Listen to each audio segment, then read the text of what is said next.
सभी दोस्तों को नमस्कार। AGTA का जैसे आप सभी को पता ही है कि बैच चल रहा है फ्री ऑफ कॉस्ट। इसमें देखिए हम लोगों ने धान और गेहूं को कवर कर लिया है एग्रोनॉमी में। और आज हमारा नेक्स्ट टॉपिक जो रहेगा वो रहेगा मक्का। ठीक है, क्योंकि मक्का से भी आपके एक दो प्रश्न बन सकते हैं, इसलिए मक्का को पढ़ना बहुत ज़रूरी है।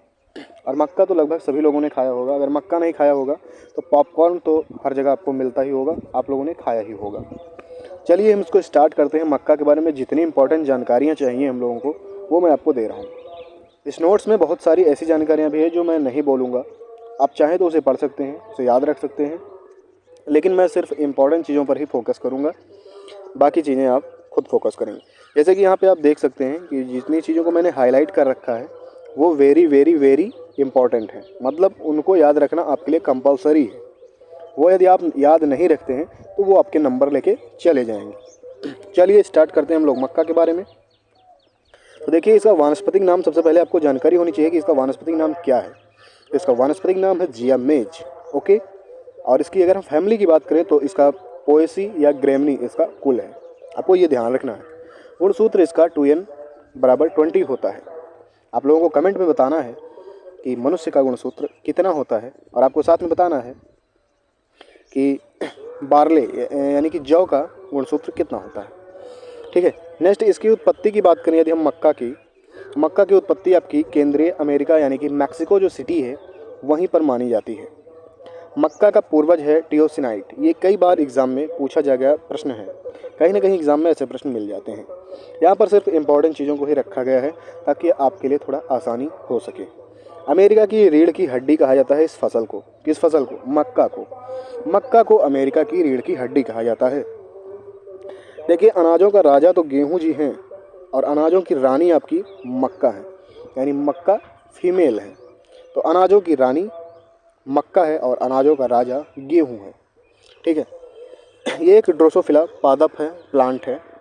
अगर बात करें इसके पुष्पक्रम की, क्योंकि ये भी एग्जाम में पूछा गया प्रश्न है, तो इसके पुष्पक्रम का नाम है स्पेडिक्स। स्पेडिक्स आपको ध्यान रखना है। और उसमें भी आपसे पूछा जा सकता है कि नर पुष्प को क्या कहते हैं, तो उसको हम टेसल कहते हैं। मादा पुष्प को हम सिल्क कहते हैं। ये लाइन भी आपको याद रखनी पड़ेगी।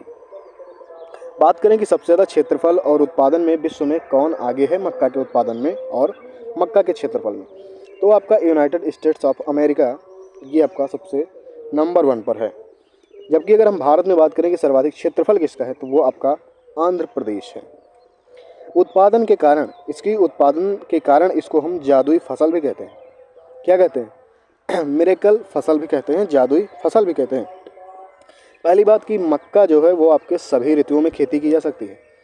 मक्का की खेती आप सभी ऋतुओं में कर सकते हैं। वर्ष भर बोई जाने वाली ये फसल है। तो ये एग्जाम में पूछा गया प्रश्न है कि वर्ष भर बोई जाने वाली कोई फसल बताइए, तो वो आपकी मक्का हो जाएगी। देखिए, सभी ऋतुओं में खेती होती है बिहार में, उत्तर प्रदेश में और राजस्थान में। ठीक है, इन 3 राज्य ऐसे हैं जो मक्का की खेती वर्ष भर करते हैं। चलिए देखिए, मुर्गियों के भोजन में सर्वाधिक प्रयोग इसी का होता है, मक्का का। और साइलेज बनाने के कार्यों में भी इसका उपयोग बहुत ज़्यादा हो रहा है। तो आपसे ये प्रश्न पूछे जा सकते हैं कि मक्का का उपयोग मुर्गियों के भोजन में सबसे ज़्यादा होता है, साइलेज बनाने में सबसे ज़्यादा होता है। ये 2 चीज़ आपको ध्यान रखना है। अनाज वाली फसलों में, जितनी भी अनाज वाली फसलें हैं उसमें सर्वाधिक आप उत्पादन इसी का कर सकते हैं, 120 क्विंटल पर हेक्टेयर। ठीक है, यानी कि लगभग बात करें तो 10 क्विंटल पर बीघा जिसे कहते हैं उत्पादन कर सकते हैं। इससे ज़्यादा किसी और फसल का आप उत्पादन नहीं कर सकते। प्लस ये मृदा को संरक्षण प्रदान करती है। मक्का जो फसल है, क्योंकि इनकी जड़ें जो होती हैं वो झखड़ा जड़ें टाइप की होती हैं, मृदा को जकड़े रहती हैं। इससे आपका मृदा का संरक्षण होता है। देखिए, यहाँ पे ये बहुत मेन लाइन लिखी गई है कि ये पूरे साल उगाई जा सकती है। यही एक ऐसी फसल है जो आप पूरे वर्ष भर इसे उगा सकते हैं। ये एक C4 प्लांट है, तो ये आपका ध्यान रखना होगा। ये एक C4 प्लांट है, यानी कि इसमें 4 कार्बन युक्त OOA बनते हैं। ठीक है, शार्ट डे प्लांट है, यानी कि लघु दिवस प्रभावी है। और मोनोसियस पोट्रेंडी पर परागण के कारण ये उभयलिंगाश्रयी है। ठीक है, अब पूछेंगे आप लोग कि प्रोटेंडरी क्या है। प्रोटेंडरी ऐसे पादप होते हैं जिनमें पुष्प का नर जननांग मादा की तुलना में पहले ही पक जाता है। नर भाग को टेसल और मादा भाग को सिल्क कहते हैं, ये आप लोग जानते ही हैं, अभी मैंने बताया। डिटेसलिंग क्या होता है? डिटेसलिंग एक ऐसी चीज़ें हैं जो आपके क्वेश्चन मार्क में एक नंबर आपको बढ़ा सकती हैं ये। डिटेसलिंग बहुत लोग याद नहीं करते हैं, लेकिन आपको याद रखना पड़ेगा क्योंकि एक नंबर ये देगा ज़रूर। मक्का में नर पुष्प को आप हटा दीजिए तो उसी को डिटेसलिंग कहते हैं, ठीक है, क्योंकि नर भाग को टेसल कहते हैं और टेसल को हटा देना ही डिटेसलिंग कहा जाता है। तो मक्का में ये क्रिया होती है नर पुष्प को हटाने की क्रिया। तो आपसे एग्जाम में पूछा जाएगा कि डिटेसलिंग जो है वो आपकी किस फसल में होती है। 4 ऑप्शन आपके सामने रहेंगे, मक्का जिन लोगों को याद रहेगा वो उनका सही जाएगा। अगर दाने की बात करें कि कैसा होता है तो कैरियोप्सिस प्रकार का होता है। अंकुरण परसेंटेज इसमें 90% होता है। मक्का में एक जीन पाया जाता है, बहुत ही फेमस क्वेश्चन है, उसका नाम है OPEC2, OPEC और 2, OPEC2 इसका नाम है, या कहीं कहीं फ्लोरी-2 भी इसे कहा जाता है। बात करें इसके पृथक्करण दूरी की तो आधार बीज और प्रभावित बीज दोनों टाइप्स के बीज हैं। संकर मक्का की आधार बीज 600 रहती है। देखिए ये सब तो बहुत नॉर्मल चीज़ें हैं, आप लोग ये ध्यान कर सकते हैं। अब मेन है इसमें प्रोटीन। मक्का में प्रोटीन जो आपका है 10% प्रोटीन होता है। प्रोटीन का नाम है जीन प्रोटीन, ठीक है। दो अमीनो अम्ल अनुपस्थित होते हैं, लाइसिन और ट्रिप्टोफैन। तो ये इंपॉर्टेंट नहीं है, बहुत खास लाइन नहीं है, लेकिन ये ध्यान रखना है कि 10% प्रोटीन होता है। अगर हम वसा या तेल की बात करें तो 4% वसा भी आपका होता है। इसको हम थोड़ा मिटा दें नहीं तो आपको दिखेगा ही नहीं। तो वसा या तेल जो है आपका 4% होता है। यहाँ पर सबसे ज़्यादा कार्बोहाइड्रेट आपको मिलेगा 70%, ठीक है। विटामिन ए और विटामिन ई भी आपको यहाँ पे प्रचुर स्रोत में मिलेंगे। तेल यहीं पे 4 या 5% के आसपास आपको मिलेंगे। बात करें हम इसके टेस्ट वेट की तो टेस्ट वेट यानी कि परीक्षण बार इसका हम करेंगे तो लगभग 200 से 250 ग्राम करेंगे, ठीक है। टेस्ट वेट आपका 200 से 250 ग्राम इसका लिया जाएगा।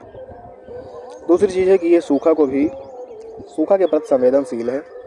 जल आपूर्ति यानी जहाँ जल भराव ज़्यादा हो जाता है उससे भी संवेदनशील है। नॉन टिलरिंग प्लांट है, ये आपको ध्यान रखना है। नॉन टिलरिंग प्लांट 3 है मुख्यतः, मक्का, ज्वार और बाजरा। मक्का में ब्रेस यानी कि बेस या प्रोप जड़ें पाई जाती हैं, ये आपको ध्यान रखना है। बेस या प्रोप जड़ें पाई जाती हैं, ठीक है। पूछा जाता है DMR का कभी कभी फुल फॉर्म आपसे, तो डायरेक्टरेट ऑफ मेज रिसर्च होना चाहिए, और लिखा है यहाँ पे ऑफ होना चाहिए, ठीक है, OF। तो मक्का अनुसंधान निदेशालय ये आपका न्यू दिल्ली में है, DMR जैसे कहते हैं। तो ये आपके एग्जाम में पूछा जा सका प्रश्न है। अंतर्राष्ट्रीय मक्का और गेहूं सुधार केंद्र यानी कि सिमिट क्या है, तो सिमिट आपकी 1966 में स्थापना होती है और मैक्सिको, ठीक है, वहाँ पे है। भुट्टो में दानों की कतारों की संख्या की बात करें तो सम के आसपास होती है, यानी सम होती है। पहली बात तो 16 से 20 के अनुपात में होती है।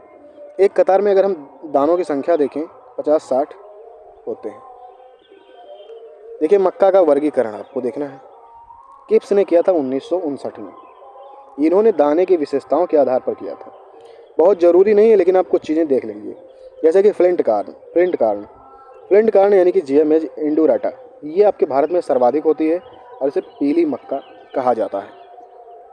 यहाँ पे और टाइप्स के भी जो लिखे हैं आपको पढ़ना चाहिए, लेकिन यहाँ पे मुख्यतः मैं स्वीट कार्न का नाम लूँगा। GMH सचेराटा, इसका ये दाना मीठा होता है, इसके लिए फेमस क्वेश्चन आपका बन सकता है। सचेराटा इसका नाम है, ठीक है। नेक्स्ट है आपका HQPM या फिर QPM, इसका फुल फॉर्म आपसे पूछा जाता है। हाई क्वालिटी प्रोटीन मेज उसका नाम है, उच्च गुणवत्ता वाला प्रोटीन मक्का, ठीक है। मैंने बताया कि इसमें 2 अमीनो अम्ल अनुपस्थित होते हैं, एक तो लाइसिन, एक ट्रिप्टोफैन, ठीक है। नेक्स्ट है आपका SK वस और E विलेगस ने सिमिट मैक्सिको में OPEC2 जीन का प्रयोग कर HQPM या QPM प्राप्त किया था, यानी कि उच्च गुणवत्ता युक्त प्रोटीन मक्का उन्होंने प्राप्त किया था, ठीक है। अब OPEC2 की संकुल किस्में आप लोग देख लीजिए कि प्रोटीना है, शक्ति है, रत्ना है। इसमें लाइसिन की मात्रा अधिक है शक्ति और रत्ना में। यहाँ पे संकर किस्मों को भी आप लोग थोड़ा सा देख सकते हैं, किन्होंने खोज की, ये सब लिखा है। अब यहाँ पे हम बात करेंगे नेक्स्ट आपकी जलवायु की। जलवायु यानी कि इसकी क्लाइमेट कैसी चाहिए इसके पैदावार के लिए, इसके जो है आपकी खेती करने के लिए, तो गर्म और आर्द्र जलवायु इसकी चाहिए मक्का के लिए। हम बात करें कि तापमान अंकुरण के लिए और टेस्लिंग के लिए कितना होना चाहिए, तो 20 से 21 डिग्री सेंटीग्रेड होना चाहिए, और वृद्धि के लिए आपका 30 डिग्री सेंटीग्रेड होना चाहिए टेम्परेचर। बात करें यहीं पर हम सॉइल कैसे चाहिए, सॉइल आपकी लोमी सॉइल चाहिए, यानी कि दोमट मृदा चाहिए, जिसमें अच्छे से जल निकासी हो जाए और उच्च कार्बनिक पदार्थ आपको इसमें होने चाहिए। पीएच बात करें तो ये नॉर्मल पीएच 6 से 7 के पीएच के बीच में होनी चाहिए, यानी कि बहुत हल्का सा अम्लीय होना चाहिए या फिर उदासीन ही रहे बेहतर है। किस्मों पर सबसे ज़्यादा ध्यान देंगे हम लोग, क्योंकि किस्में आपसे एग्जाम में पूछी जाती हैं। स्थानीय किस्मों की बात करें तो मालन है, सती है, बासी है, अड़गा और नागरी है। हाइब्रिड किस्मों में बात करें तो गंगा सफ़ेद 2, जो कि बहुत ही फेमस है क्योंकि ये डबल टॉप क्रॉस वैरायटी है। ठीक है, 1963 में इसका विकास हुआ। यहाँ पे और भी सारी संकुल कंपोजिट किस्में हैं, जैसे कि माही कंचन, माही धवल, नवजोत किरण, सूर्या, जवाहर धवल, रेणुका, पंचगंगा, किसान सोना। तो आप लोग इसे भी याद रख सकते हैं। अधिक प्रोटीन वाली भी किस्में हैं, शक्तिमान 1, ये सब आप देख सकते हैं। पॉपकॉर्न के लिए अंबर जवाहर पॉपकॉर्न है। ठीक है, स्वीट कॉर्न के लिए माधुरी है। हरे चारे वाली अफ्रीकन टॉल है, विजयी है।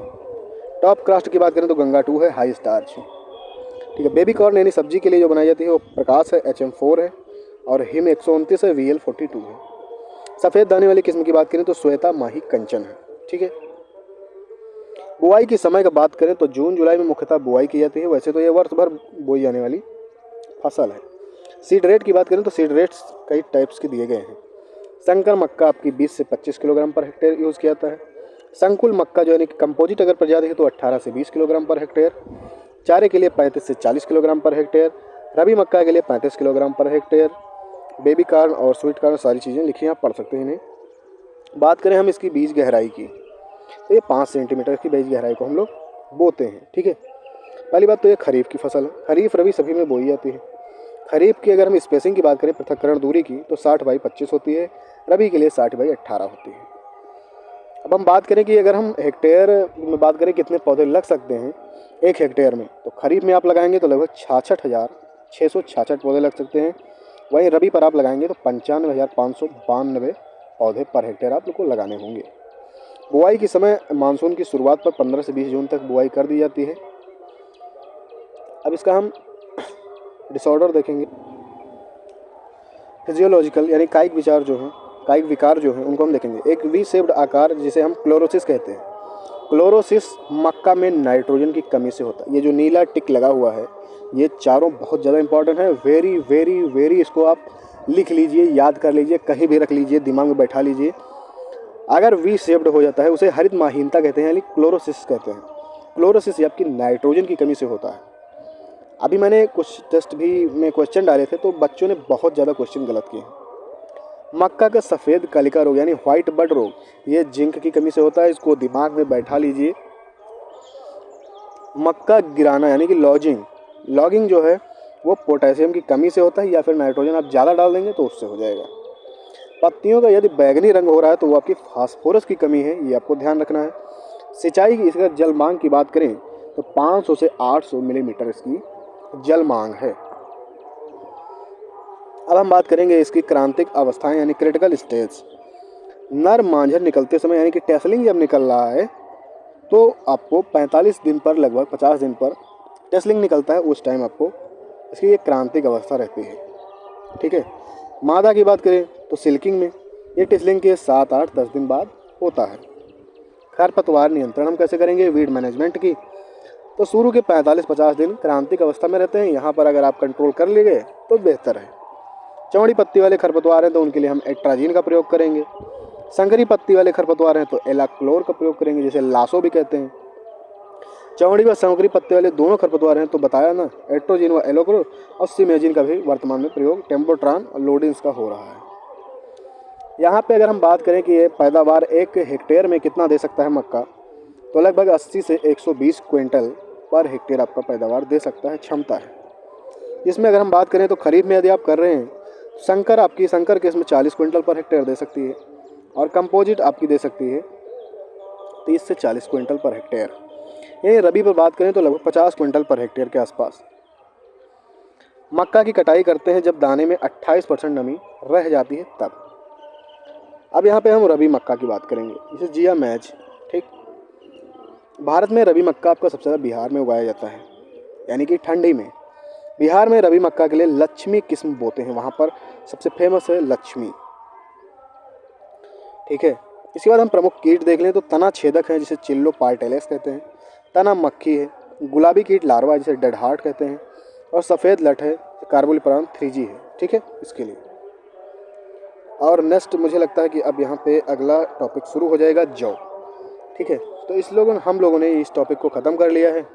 उम्मीद है ये चीज़ आप लोगों को समझ में आ गई होगी। यदि आई हो तो आप लोगों को कमेंट में बताना है, वीडियो को लाइक कर देना है। कोई डाउट है, कोई चीज़ समझ में ना आई हो तो मैं उसको अगले टॉपिक में समझा दूंगा, आप लोगों को बताना है।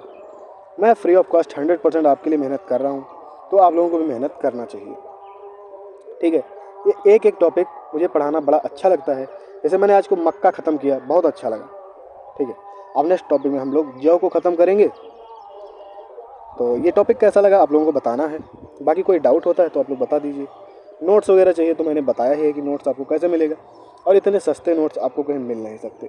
कुछ लोग मुझसे पूछ रहे हैं कि सर इतने सस्ते आप नोट्स देते क्यों हैं, कंटेंट अच्छा है तो इतने सस्ते क्यों देते हैं। क्योंकि मैंने भी पहले नोट्स परचेज करने के लिए बहुत लाइन लगाई थी, इतने महंगे महंगे थे कि मैं ये ख़रीदना मतलब ख़रीद ही नहीं पा रहा था। और मैं नोट्स आज इतने सस्ते कर दिया हूँ, कोई भी बच्चा चाहे तो मेरे पूरे नोट्स 150 के अंदर ही खरीद सकता है। पूरे के पूरे नोट्स जो मैं पढ़ा रहा हूँ, या जितने भी मेरे पास नोट्स हैं, लगभग 57-58 PDF हैं, 150 से अंदर के ही हैं, सब 150 रुपये के अंदर ही। तो इससे ज़्यादा आपको क्या मिल सकता है। कंटेंट सबसे अच्छा है, आपको देखना है ठीक है, नहीं देखना है कोई बात नहीं। तो उम्मीद है कि वीडियो आप लोगों को पसंद आया होगा, और आप लोग जो चीज़ इम्पॉर्टेंट है, जैसे डिटेसलिंग हुआ, यहाँ पे जितने भी डिसऑर्डर हुए, तो इन लोगों को आपको ध्यान रखना है, क्योंकि ये आपके एग्ज़ाम में क्वेश्चन बनेंगे, और जब बनेंगे तब आप वहाँ पे, ताकि आपकी तैयारी मजबूत रहेगी, तभी आप AGTA को क्रैक कर सकते हैं। चलिए मिलते हैं नेक्स्ट वीडियो में, तब तक के लिए आपसे का धन्यवाद। जय हिंद, जय भारत, जय एग्रीकल्चर।